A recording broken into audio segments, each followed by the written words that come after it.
Al Muslimun TV.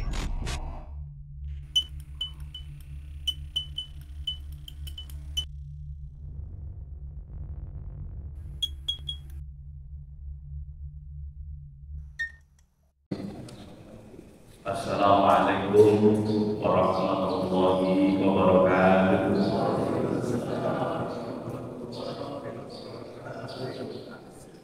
Alhamdulillah,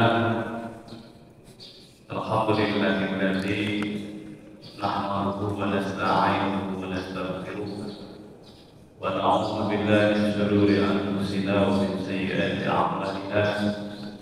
May yahdihillahu fala mudilla lahu ومن يضلل فلا هادي له. أشهد أن لا إله إلا الله وحده لا شريك له وأشهد أن محمدا عبده ورسوله لا نبي بعده. اللهم صل وسلم على محمد وعلى آله وأصحابه ومن تبعهم بهداه أما بعد. Ya, sama-sama kita muliakan jajaran penasehat DKM Masjid Al-Muslimun, orang tua kita, Tolong Bapak Hadi Basari, Manijin, Kiai,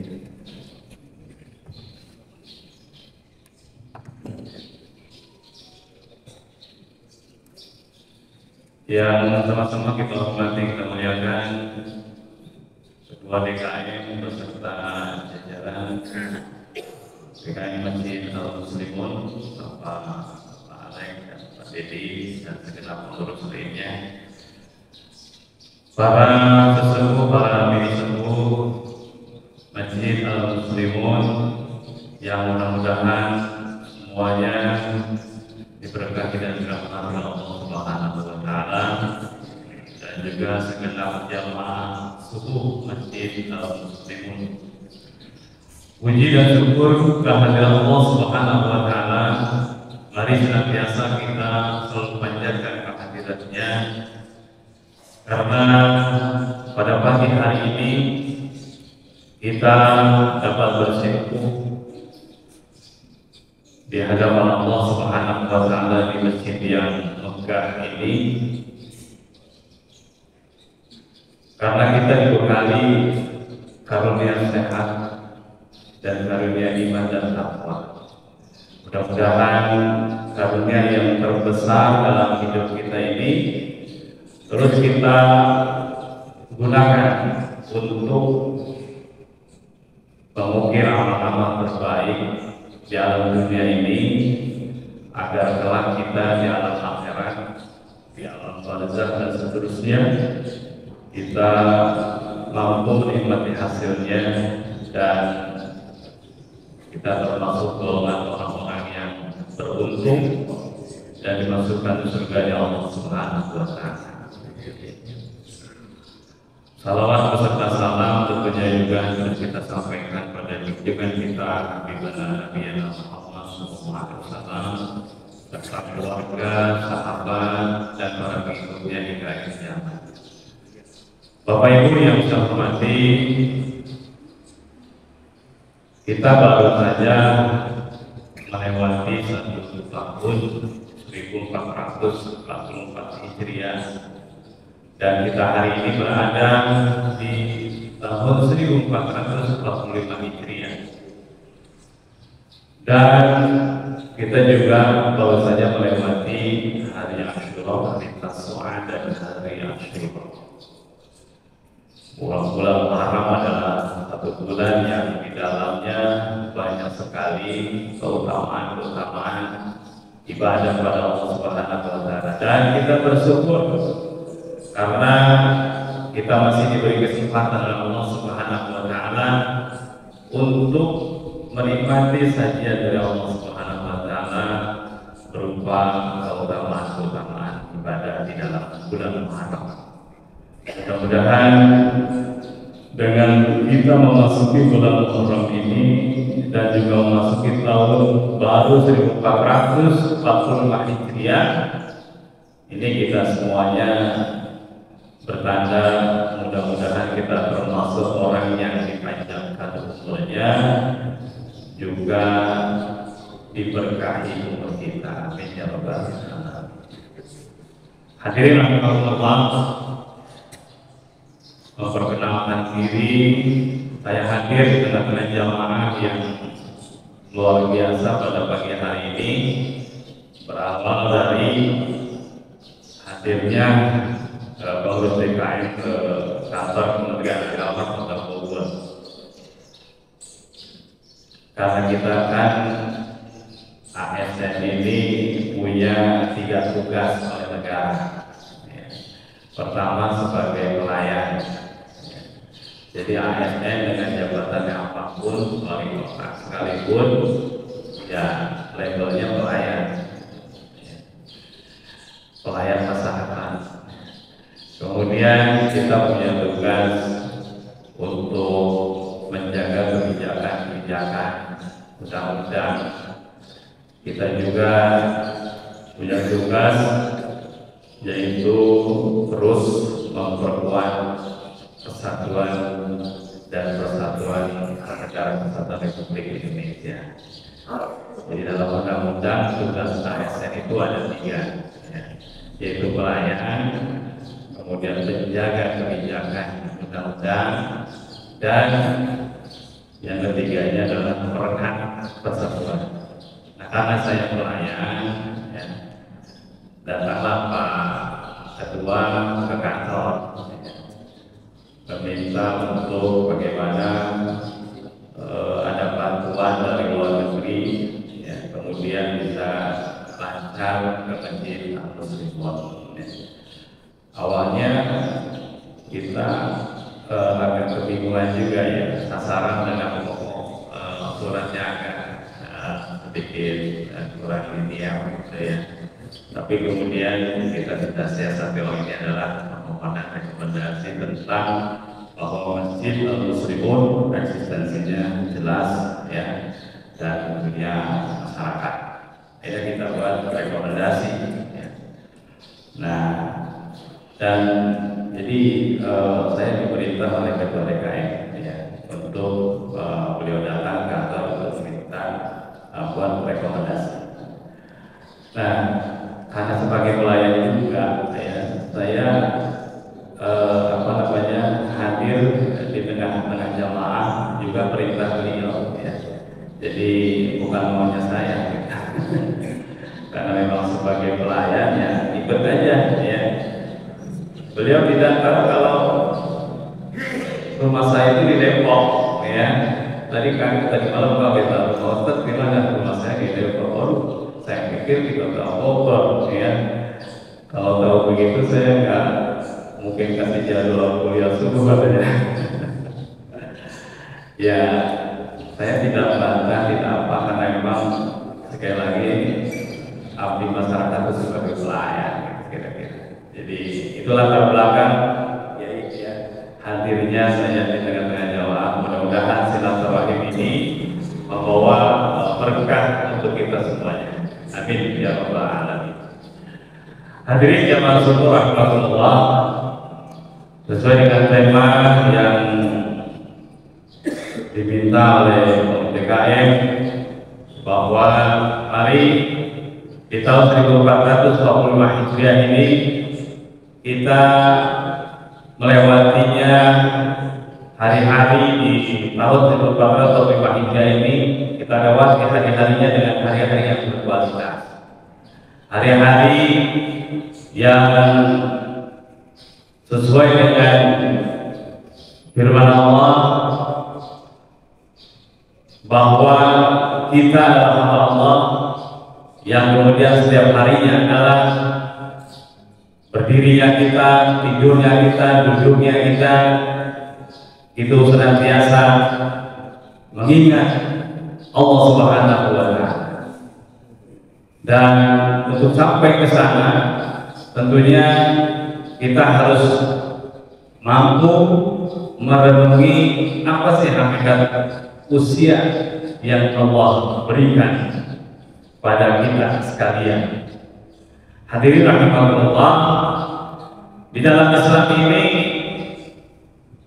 semua ibadah, hampir semua ibadah itu terkait dengan waktu.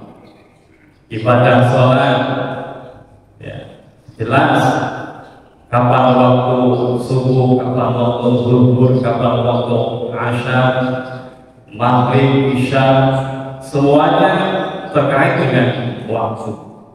Kemudian juga ibadah puasa. Ibadah puasa juga sangat terkait dengan waktu, dengan perkiraan hisab. Maka kemudian ditentukan kapan waktu untuk kita puasa, kapan waktu untuk kita berbuka. Kemudian juga ibadah haji.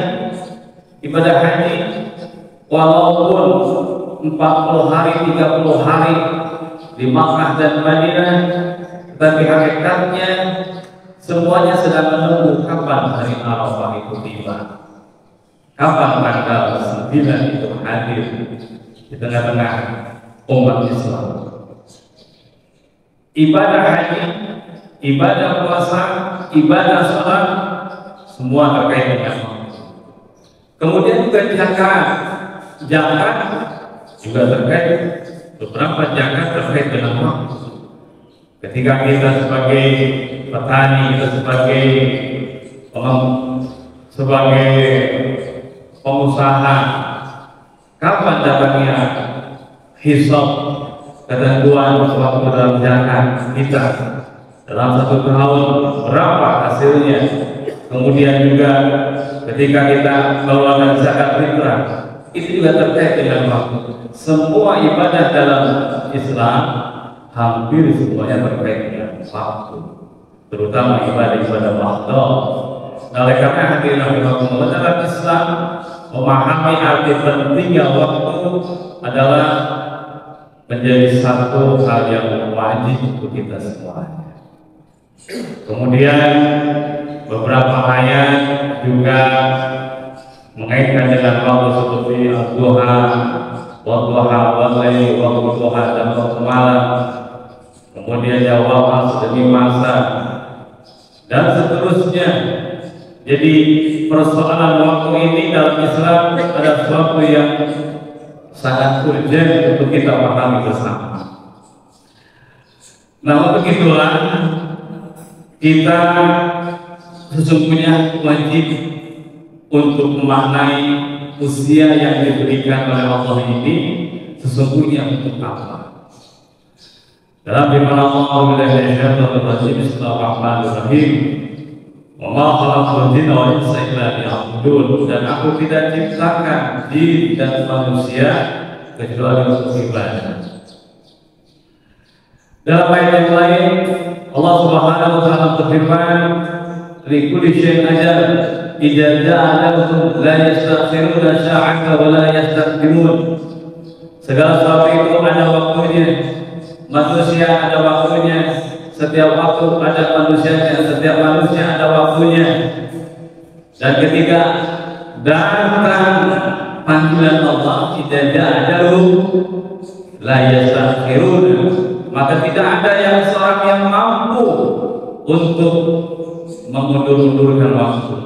Ketika datang waktunya untuk menghadap Allah, sakaratul maut, maka tidak ada orang yang mampu untuk mencegah, memundurkan semenit sekalipun.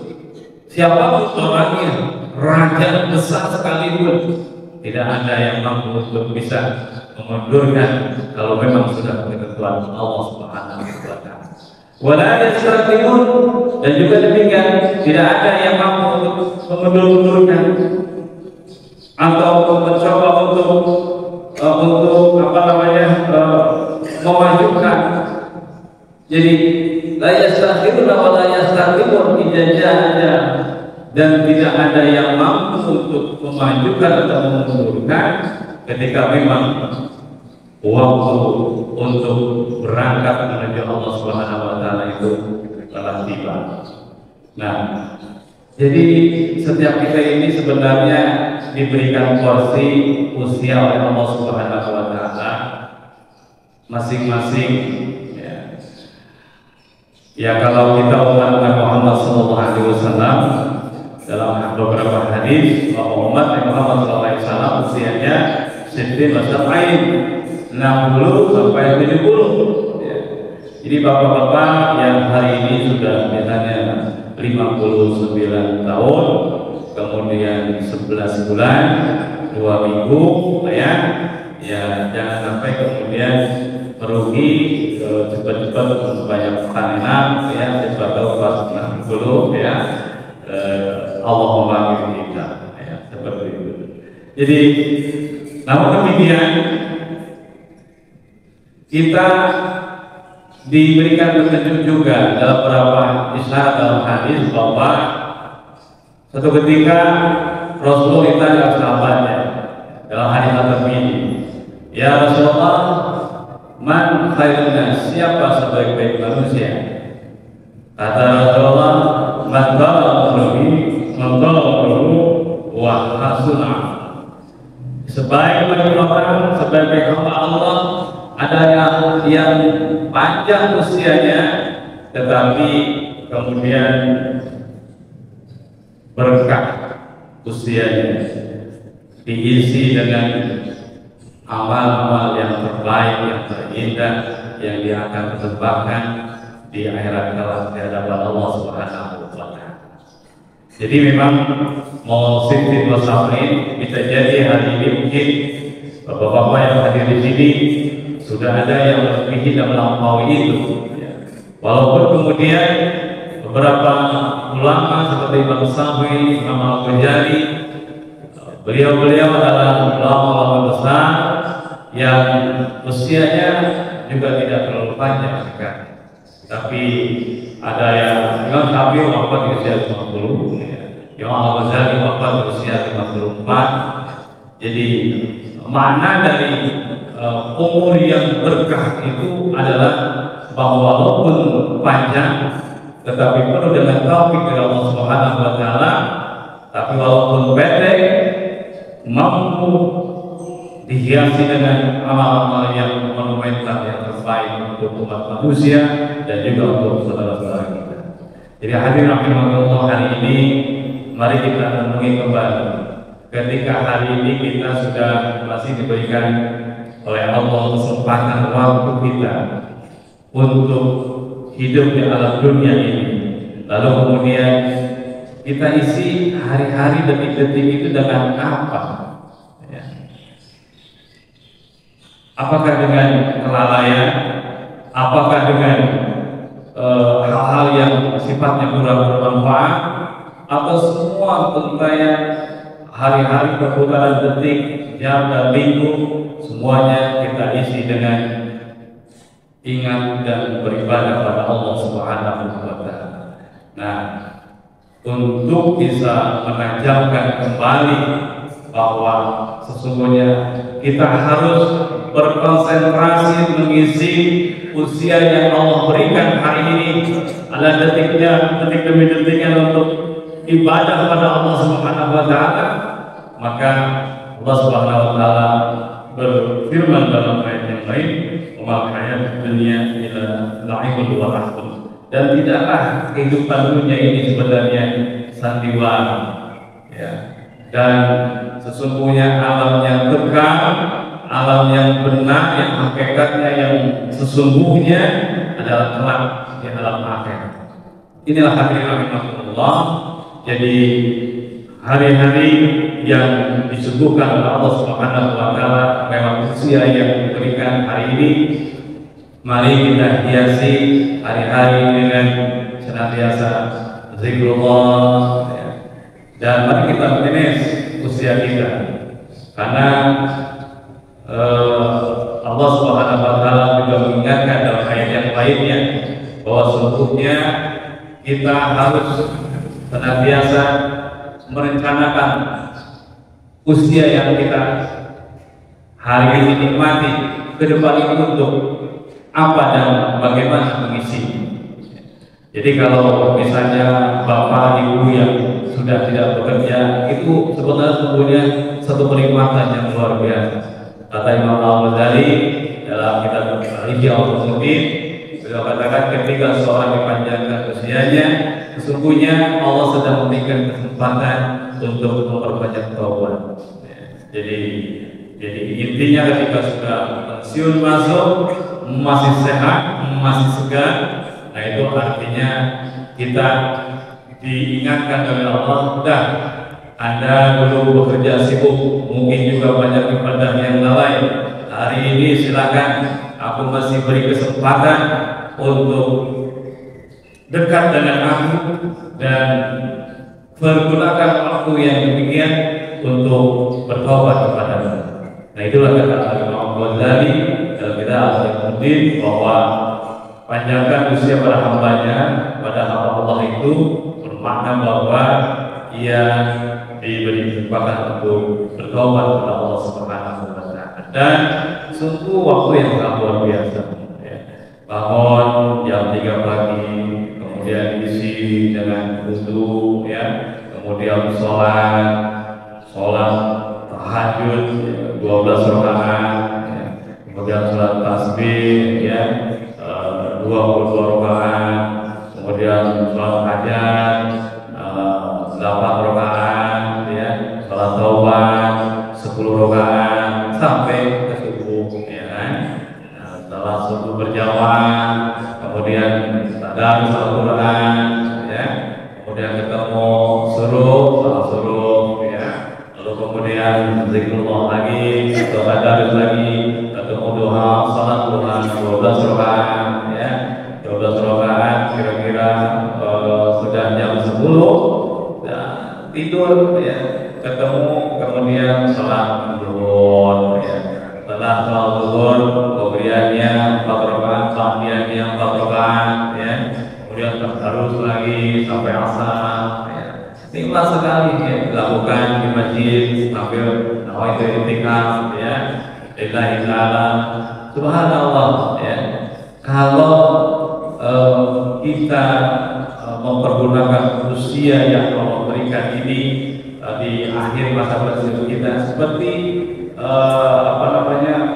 satu yang terjadwal dengan rapi, maka masya Allah, ya, bisa jadi mungkin sebagian besar jamaah Masjid Al-Muslimun, ya, kalau setiap harinya menjadwal seperti kegiatan yang tadi, mungkin dalam keadaan husnul khotimah, ya, meninggal waktu duha, pas salat sujud, pas salat duha, pas sujud misalnya, masya Allah. Kemudian pas membaca Al-Quran, ya, Allah panggil, ya. Memang perlu ketekunan ibadah itu, ya. Tidak bisa kemudian hanya sewaktu-waktu ingat, sewaktu-waktu lagi pengen, wah semangat, ya. Lalu kemudian kendor lagi, nah ini kurang istiqomah. Jadi keistiqomahan dalam ibadah juga sangat penting, dan Allah Subhanahu wa Ta'ala mencintai ibadah yang sedikit tapi istiqomah dibanding yang dikejar semalam sehari seperti mahasiswa mengejar kuliahnya, ya, lalu kemudian selesai tidak istiqomah, maka itu sesuatu yang tidak disukai Allah Subhanahu wa Ta'ala.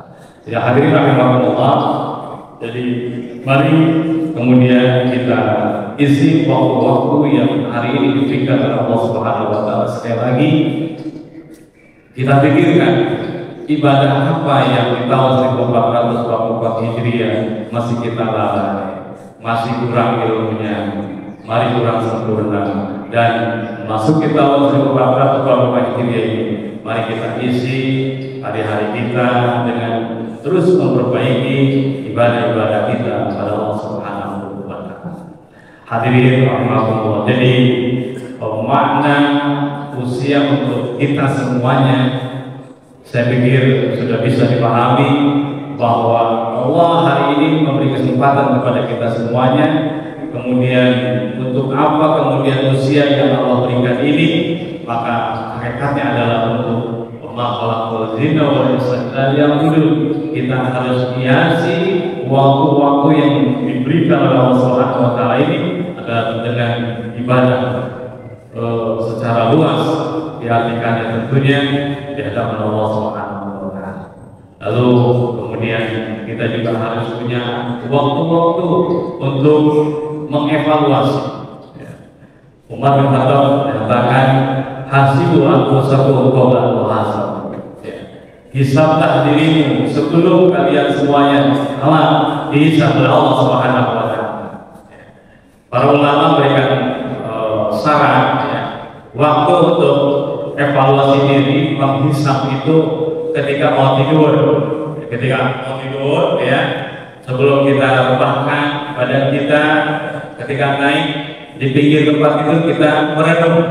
Saya bangun tadi pagi jam 4. Setelah jam 4 saya melakukan apa?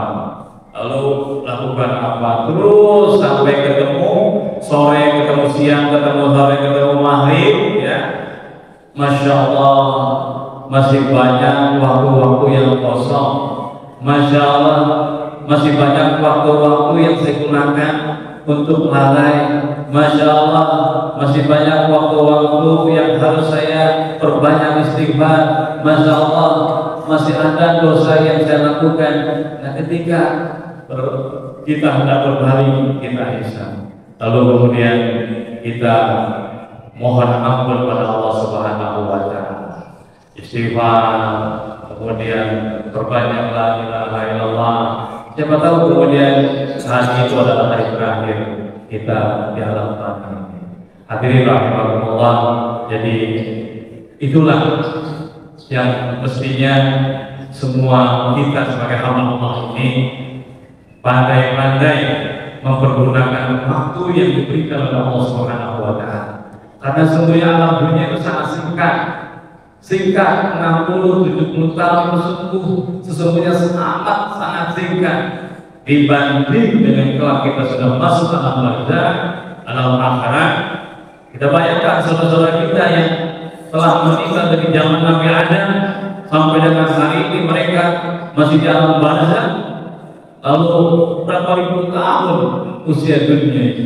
Jadi sementara kesempatan itu kita hanya puluhan tahun, kita harus mempertanggungjawabkan apa-apa yang selama kita hidup di dunia ini ratusan tahun bahkan ribuan tahun. Masya Allah. Oleh karena yang hadirin rahimakumullah, mari kita sekali lagi renungi kembali sudah amal terbaik apa yang mampu bisa menghantarkan saya menghadap Allah dengan keadaan bahagia dan penuh dengan ridha Allah Subhanahu wa taala. Tapi juga tentunya kita mengejar amal, karena memang kita ini dalam ayat Al-Quran itu bahwa amal lah yang memang menjadi modal kita untuk kira-kira mampu bahagia meninggalkan alam tanah ini, amal-amal kebaikan menurut saya. Wa ya'mal misqala dzarratin khairan yarah wa ya'mal misqala dzarratin syarran yarah. Kemudian man saqulat mawazinuhu fa huwa fi 'aishatin radiyah wa man khaffat mawazinuhu fa huwa hawiya. Barang siapa yang berat banyak amal kebaikannya, maka dia adalah keridhaan Allah Subhanahu wa taala. Tapi kemudian ketika amalnya sedikit bahkan kurang timbangannya, fa'um hawiyah, maka baginya neraka hawiyah. Wa ma adraka ma hiya, apa itu neraka hawiyah? Narun hawiyah, api yang menyala. Tapi rahimahullah. Jadi amal yang harus kita tahu, amal yang kita persembahkan dalam Allah Subhanahu wa taala. Ketika kita menghadapi kematian, kita punya rumah besar, kita punya mobil bagus, ya, tanah di sana sini, kemudian anak-anak yang cerdas, apakah itu semuanya mengikuti kita menghadap Allah? Semuanya pulang, semuanya kembali. Yang menyertai kita adalah amal perbuatan kita. Jadi jelas, kalau kemudian memang kita masuk surganya karena ridha Allah, itu memang ridhonya Allah. Tetapi kita tidak mungkin mendapatkan ridha Allah Subhanahu wa taala kalau amal kita amal orang-orang yang malas menghadap Allah Subhanahu wa taala. Hadirin rahimakumullah. Jadi usia yang Allah berikan sekali lagi hari ini tentunya adalah harus kita isi dengan amal ibadah yang mengisi setiap waktunya, setiap hari-hari yang Allah berikan kesempatan sebelum kita dijemput oleh Allah Subhanahu wa Ta'ala. Hadirin rahimakumullah, itulah yang terkait dengan usia, umur yang Allah berikan. Jadi mari kita umpamakan usia itu bagaikan air. Sekali lagi, mari kita umpamakan usia itu kita umpamakan dengan air. Ketika air di sungai itu melewati batu, melewati pepohonan dan akar. Air tidak akan pernah kembali. Kalau dia sudah pergi terus. Begitu juga waktu tidak akan diputar kembali ke masa yang ke belakang. Waktu akan terus bergulir. Nah, ketika air melewati batu, melewati batu, maka batu adalah benda yang tidak bisa memanfaatkan air dengan sebaik-baiknya. Dia hanya dibiarkan lewat begitu saja waktu itu atau air. Nah, ketika air melewati pepohonan akar-akar, maka kemudian itu dimanfaatkan oleh akar untuk meningkatkan nutrisi pertumbuhannya. Dia manfaat sebaik-baiknya, dia simpan untuk bagaimana kemudian pohon itu hidup. Nah, waktu juga demikian. Kita ini hari ini mau memposisikan diri seperti tumbuhan atau memposisikan diri seperti batu. Kalau batu berarti kita biarkan waktu begitu lewat saja. Kenapa kita pikirkan saya akan hidup sesuai dengan nafsu saya saja? Ini hidup bagaikan air yang melewati batu. Tapi kalau kita adalah tumbuhan, kita diberikan waktu, maka akan berpikir saya akan manfaatkan waktu yang Allah berikan dengan sebaik-baiknya untuk bagaimana kemudian saya di hadapan Allah menjadi orang-orang yang bahagia oleh Allah Subhanahu wa Ta'ala. Jadi kita manfaatkan waktu seperti tumbuhan memanfaatkan air. Jangan kita manfaatkan waktu seperti batu dilewati oleh air. Setuju? Insya hadirin rahimakumullah, itu yang pertama yang ingin saya sampaikan terkait dengan waktu. Kemudian kita juga tentunya mengharap menjadi kekasih Allah. Wattaqada Ibrahim khalil. Kalau kita ingin menjadi kekasih Allah, mari kita contoh Nabi Allah Ibrahim alaihissalam. Dalam kitab Nasail Ibad karya Imam Nawawi dijelaskan kenapa Allah mengambil Ibrahim menjadi kekasih Allah. Maka di sana dijelaskan ada 3 faktor yang kenapa kemudian Nabi Ibrahim alaihissalam diambil oleh Allah sebagai kekasihnya. Yang pertama, Nabi Allah Ibrahim itu adalah orang yang selalu patuh dan taat sama perintah Allah. Ini yang kita sebagai umatnya, sebagai umat Nabi Muhammad dan juga sebagai umat Nabi Ibrahim, tentunya ini adalah satu pesan yang sangat penting untuk kita semua. Ketika kita patuh semua kepada perintah Allah, baik yang perintah maupun yang dilarang, maka insya Allah dengan ketekunan kita, dengan istiqomahan kita, insya Allah kita termasuk orang yang menjadi kasih Allah Subhanahu wa Ta'ala. Nabi Allah Ibrahim ketika begitu kangennya sama anaknya, lalu kemudian ketika begitu lamanya tidak berjumpa, lalu datang perintah Allah untuk menyembelih Nabi Allah Ismail alaihissalam, itu gak kalah, nggak masuk akal, tetapi itu perintah dan Nabi Allah Ibrahim melaksanakan. Dan tentunya maksud Allah adalah sesuatu yang lain dibalik apa yang dimaksud oleh manusia. Jadi kita diperintahkan oleh Allah Subhanahu wa Ta'ala, ati Allah wa ati Rasul. Taatlah kepada Allah dan taat kepada Rasul. Jadi mari kita patuh kepada Allah, kepada Rasulullah, pesan-pesan dalam Al-Quran, pesan-pesan dalam hadis, kita taati semuanya. Kalau kita menjadi orang yang patuh dan taat kepada Allah dan Rasulnya, insya Allah ya, kemudian hari kita mendapatkan gelar kasih Allah Subhanahu wa Ta'ala. Walaupun tentunya tidak sebanding dengan Nabi Ibrahim alaihissalam. Yang kedua,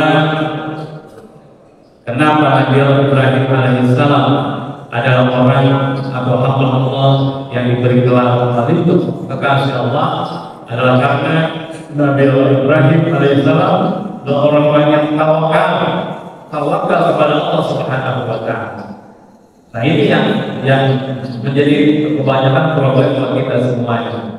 Ya, tawakal itu gimana? Dicontohkan pada masa Rasulullah ada sahabat yang kemudian pakai mentah ke masjid, lalu kemudian salat.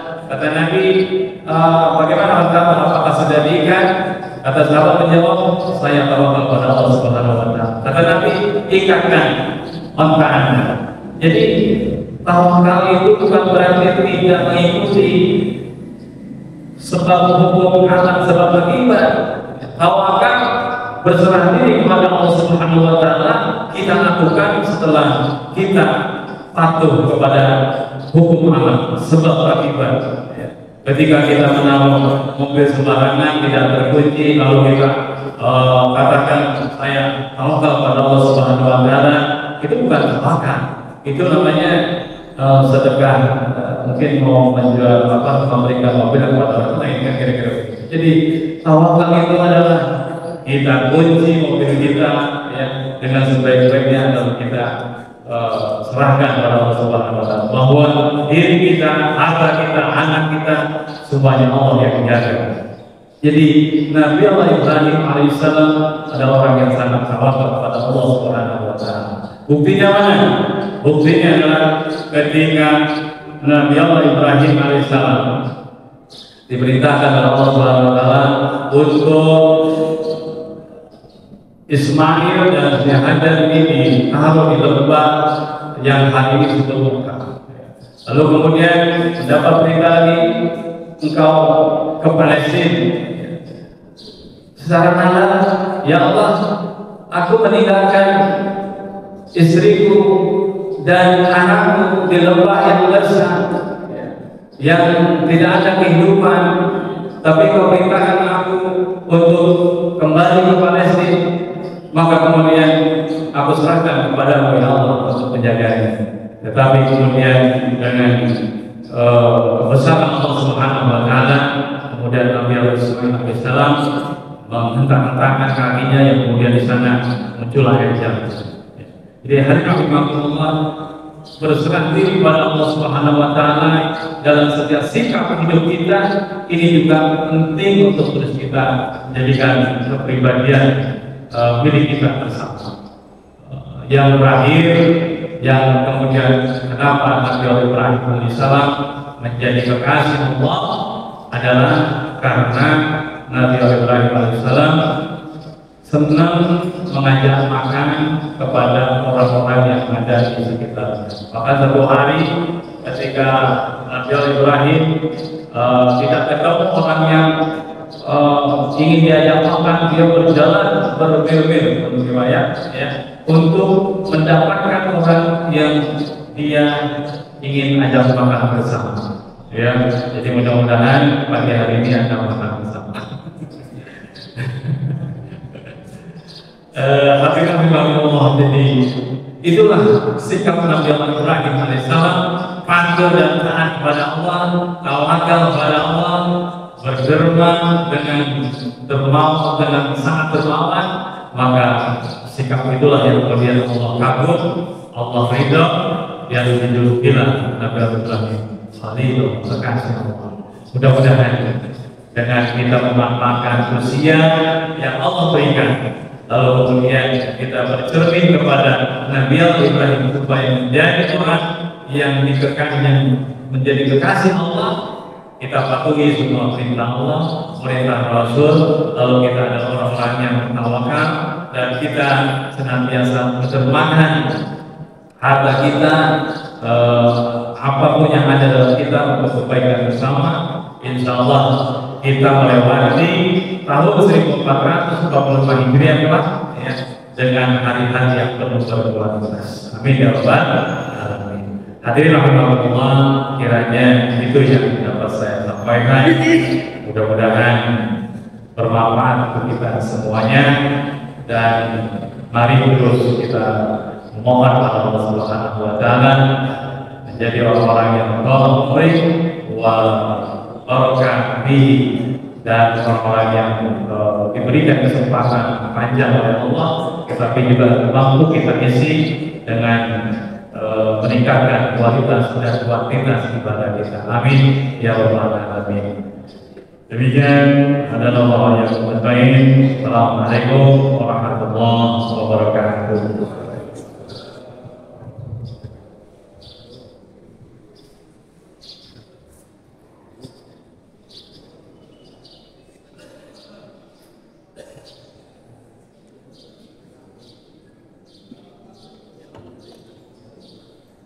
Atau ada yang mau bertanya?